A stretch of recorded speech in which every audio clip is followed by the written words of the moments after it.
कहीं संत भगवान के पास पहुंचे, जाकर के कहा महाराज भजन में मन नहीं लगता, क्या करूं? तो उन्होंने कहा भैया अरे तुम भजन कर भी कहां पाओगे, क्योंकि थोड़ा ध्यान दीजिए, भजन कर कहां पाओगे, तुम्हारी तो परसों मृत्यु हो जानी है। क्या कहा महाराज? बोले हाँ मैंने अभी अभी तुम्हारा भाग्य देखा है। बड़े अच्छे संत थे, दुनिया के लोग बड़ा आदर करते, उनकी बात पर पूरा भरोसा। जैसे ही उस सज्जन ने सुना तो अब तो उसकी भूख प्यास सब चली गई। ध्यान दें, भूख प्यास सब चली गई और बैठा है बार बार अपने किए गए जीवन के उन गलत कार्य और गलत निर्णयों के प्रति परमात्मा से क्षमा मांग रहा है। अब न तो इसे भूख है, न प्यास है, न कहीं जाने का मन है, न किसी मनोरंजन को देखने का मन है, एक ही लौ लगी है कैसे भी करके भगवान का नाम न छूट जाए।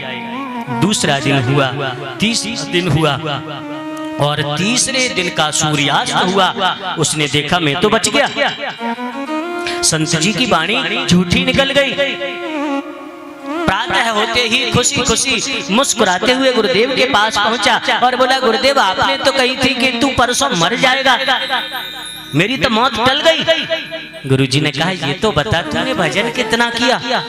बोले मैंने तो कोई दूसरा काम किया ही नहीं है, जब से गया हूं तब से बैठा ही हूं। हे ठाकुर जी मेरी रक्षा करो, हे परमात्मा मेरी रक्षा करो।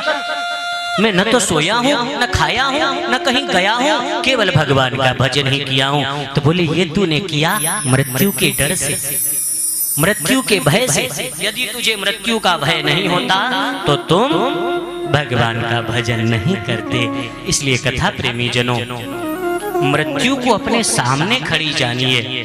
हमारे पास किसी के भी पास कोई भरोसा नहीं है कि हम आज हैं कल रहेंगे या नहीं रहेंगे, किसी को भी नहीं ज्ञात है। दूसरा, श्री नारायण भगवान का नाम जीभ पर हमेशा बिठा के रखिए। कुछ लोगों की ऐसी आदत होती है कि मुंह बाद में खोलेंगे, पहले गाली बकेंगे। देखा होगा तुमने, और वो सब हमारे ही बीच में ऐसे महापुरुष रहते हैं।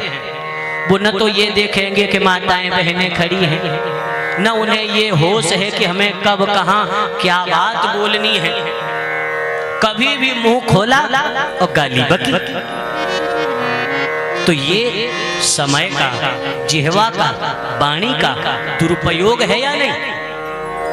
लेकिन इस आदत को बदलो और जब भी मुंह खुले, वाणी खुले, तो भगवान का नाम हमारी जीभ पे आ जाए। कभी भी कहीं भी किस स्थिति में हम बैठे हों तो भगवान का चिंतन हमारे हृदय में आ जाए। हे परीक्षित, तुम चिंता मत करो। सभी कुदरा निवासी कथा प्रेमी बड़े ध्यान से भगवान सुखदेव की ये घोषणा सुने। सुखदेव जी ने कहा परीक्षित चिंता मत करो। तुमने कहा मेरे पास केवल 7 दिन हैं, मेरी मुक्ति कैसे होगी? तो सुनो, चिंता न करो राजन, 7 दिन बाकी अभी, घड़ी भर में ही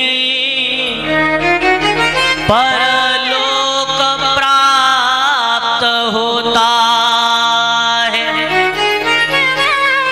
खटवांग से राजा का मोक्ष 2 घड़ी में हुआ, तेरा तो शरीर अभी 7 दिन तक रहना है। परीक्षित, मेरी बात पर विश्वास रखना। तुम्हारे पास अभी 7 दिन का समय है, लेकिन खटवांग से राजा का मोक्ष 2 घड़ी में हुआ, तेरा तो शरीर शरीर अभी